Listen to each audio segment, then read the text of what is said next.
friends, I'm going to walk you through my planner setup for the next year ahead. This is a fresh planner. I've got my winter cover on it, and I'm going to walk you through the inside. All right, let's dive in. I've got all of my yearly prep here at the beginning. Instructions for the planner, and then all of that preparation for the year. So at Anchored Women here, we work through our reflect and refresh process. We set our focus and our verse for the year. We've got our bucket list, and then a yearly at a glance overview. I included a few of our extra goal setting pages so that I can kind of just do a little more goal prep work than normal. I have some new things that I want to work on this year. And then this is already included with the planner as well, our goal setting overview. So jotting down, all of your ideas for the different categories and then sorting them into project goals and habit goals for the year ahead. This is what I come back to every season, every month, in order to just check, am I on track with my goals? Do my goals need adjusting? How am I doing so far? I included a goal calendar in here as well. Both this goal calendar and these pages, these goal setting pages, these are from our Organized Life library. Just some extra goal setting pages in here. And then I've got, back to the traditional yearly prep, I've got my morning and evening routines along with my ideal day and my ideal week. This next section I changed up a little bit from what I normally do with the planner, and I'm kind of excited to see how it works. So I have a new section just for meal planning. I like to meal plan by the season, and so this time, for this year ahead, I made a specific meal planning section in here. So this favorite meals, this comes with the planner. It's one of the additional extras that we already include, but I moved it to the front, and this is just going to be like our family favorites in the 4 categories: quick and easy, crock pot, instant pot, freezer meals, and then family favorites. Just like a brain dump of all of the most favorite meals in our family. But then I have all of my seasonal meal planning pages in here too. So we do this every season, but I want to do it once this year that I can then reuse every year. So I've got my favorite winter meals, new winter meals to try, easy meals for busy nights, and then other ideas. And I have that for every season, along with, I just put a notes page on the back side for, if I have extra things that I want to write down. So I'm really excited to have this as its own section this year. I did include all of my December stuff in here too, just to finish out this month strong. But then I have everything in here for the year ahead. So I'll just walk you through a regular month. This is January. I love these dividers from Inkwell Press. That is what I use on a regular basis. The Inkwell Press dividers and their discs, they're just like the highest quality. So I've got my 2-page monthly spread for my monthly overview. And then I am doing the monthly reflect and refresh page and the home and heart plans. And then I took out the meal planning page. If you've used our planner before, the meal planning page usually comes next. But remember, I moved those to my new meal planning section at the front.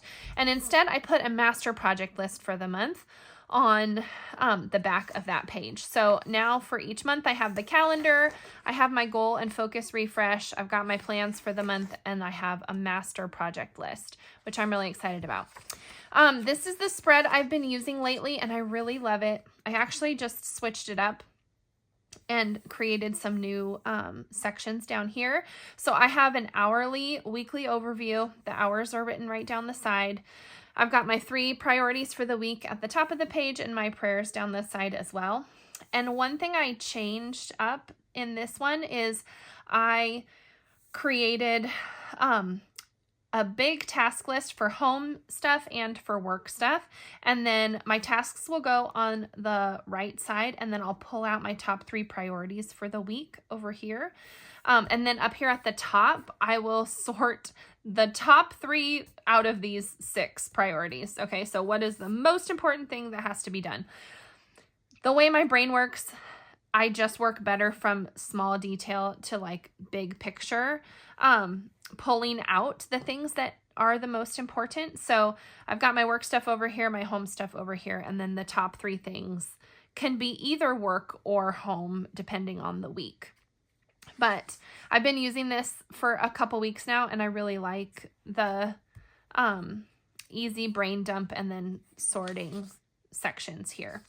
I follow this weekly spread up with a daily spread. This is my own version of our prioritized daily. And if you guys if you like the updates that I made to this layout, if you like the updates that I've made to these, just let me know. And I can add these to the planner for the next launch as well. So I've got my habits up here at the top, the 4 things that I want to do each day. And then I have the 2 daily task lists, home and work, and some note space at the bottom, along with my top 3 things that I must do that day. I put my date here, and then this box I'm using for my focus for the day. If you have heard me talk about my daily schedule before, you know I like to do theme days. So Monday is usually a prep day. Tuesday is all my meetings. Wednesday is usually a work heavy day. Thursday I have appointments, like doctor's visits and dentist and that kind of stuff. And then Fridays are my finance days. I like having the hourly schedule down here as well. So I write my schedule out for the day, and then I have my task list for home, work, and the 3 things that I absolutely have to get done today. I always write out my home and my work tasks first, and I pull from those to create remove the 3 things that are the most important, so I can just focus on those first and then get to everything else. For this one, I did separate the weekend. For Saturday and Sunday, I gave them each their own page so that I can do some more extensive planning. I tend to do a lot after church on Sundays, and I just needed more space over here, and then another notes page before we go into the next week. So every month is set up like that. Right now, for the most part, I have all of this in January. And then for February on, I have just the monthlies along with our seasonal prep work. So at the end of March, or at the end of February before March starts, I've got our spring prep where we go through our reflect and refresh process. We set our goals for the quarter ahead, and we talk through spring plans. Again, our spring meal planning page is usually here as well, but I moved that to the front in my meal planning section. At the back, after all of the months, I have a couple other sections that I'm including for this year.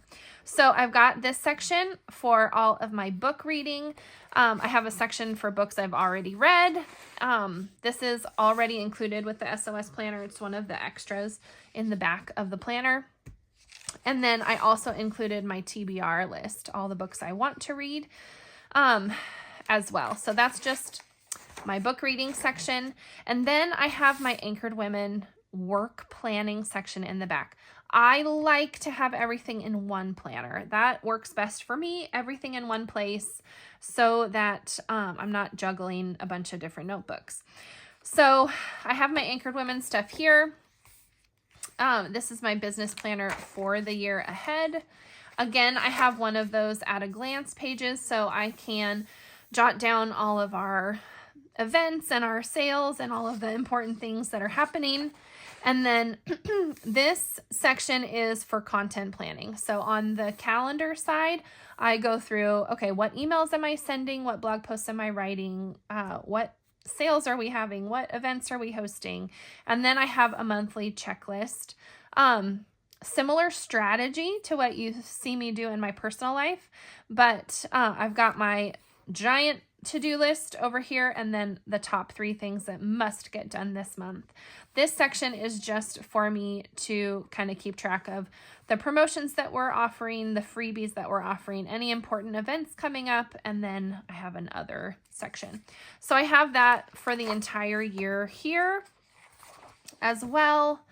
And then simply a notes section in the back. This section I will add pages to throughout the year, and it will just get bigger and bigger. But I love having just blank note pages in the back. So that is how I have set my planner up for the year ahead. If you have any questions or if you want me to go into anything in more depth, just let me know. All right, hope this was helpful.